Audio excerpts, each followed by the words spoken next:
¿Qué es la historiografía? La historiografía es el conjunto de teorías y técnicas que van a ayudar al análisis y al estudio y también a la forma de interpretar a la historia.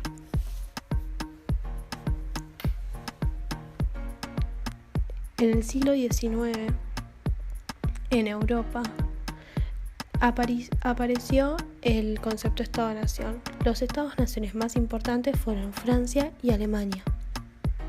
Por su parte, Francia, en el año 1870, sufrió la derrota en el conflicto bélico franco-prusiano, lo cual llevó a la pérdida de legitimidad del mismo.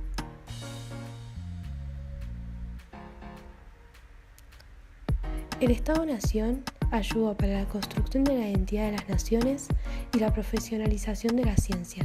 También ayudó a diferenciar la historia de otras ciencias como la literatura y la filosofía, involucrando ya que no todo pasado es historia. El rol del Estado fue brindar documentos con el fin de la investigación.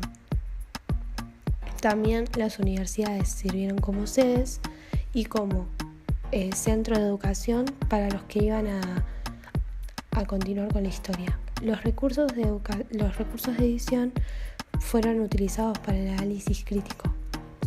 Había escuelas como los romanos, que se basaban en un orden cronológico, y el método de estudio era la comparación por la herencia de los griegos. El modernismo se caracterizó por el positivismo y los relatos duros. Luego, las escuelas de los anales por realizar microhistoria, es decir, por contar la historia desde alguien que no fue protagonista. Y por último, el materialismo dialéctico, que a partir de la lucha de clases se iba renovando la historia. En Argentina, en el siglo XIX, el sistema de educación a partir de la historia era diferente. No gozábamos de los mismos privilegios que ellos, pero el criterio histórico era el mismo que en Francia.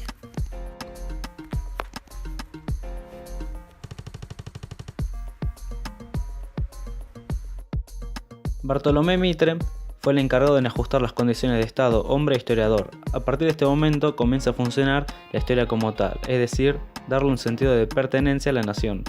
En la década de 1920, jóvenes que antes habían llevado a cabo una nueva escuela histórica fueron los que recopilaron y editaron fuentes y documentos con ayuda del Estado. Además, ocuparon los puestos más importantes en universidades y profesorados. En la época peronista entró en conflicto dos tipos de historia. El primero, la historia revisionista, más orientada a la historia política, cultural y económica, mientras la historia que los historiadores querían plantear era la microhistoria. En la historia a mediados del siglo XX, la historiografía posguerra se divide en dos etapas. La primera se vincula con la incorporación de las políticas liberales basadas en la economía impulsada por el Plan Marshall. La segunda tuvo un impacto cultural afectando al occidente y se desplegó en el Mayo francés. Estas dos etapas fueron fundamentales. La primera sirvió para introducir conceptos cuantitativos de la economía en la historia. Continuando con la temática de la posguerra, comenzaron los debates marxistas. Dobb decía que el origen del capitalismo se explicaba a través de la crisis del feudalismo y las contradicciones, mientras que Sewey sostuvo la teoría circulacionista que definía el capitalismo como el resultado entre la circulación de mercancías en el mercado mundial. Pero en América Latina los debates tuvieron una presencia más grande en los años 60 y 70, con los problemas de dependencia e imperialismo. En los últimos años, la historiografía occidental tuvo una ampliación en el campo, constituida por más docentes, estudiantes e historiadores que analizan los hechos de la historia. Esto tuvo una gran importancia en Argentina porque durante la época de crisis ayudó a comprender la realidad. En la actualidad, los historiadores afirman que estamos en una crisis de la historiografía, más específicamente de paradigmas. Se pone en tela de juicio la identidad de la historia como disciplina, ya no existe un centro dominante, sino que se fueron incorporando diferentes subdisciplinas, a la que los historiadores no establecen un método y a veces no son objetivos con sus relatos.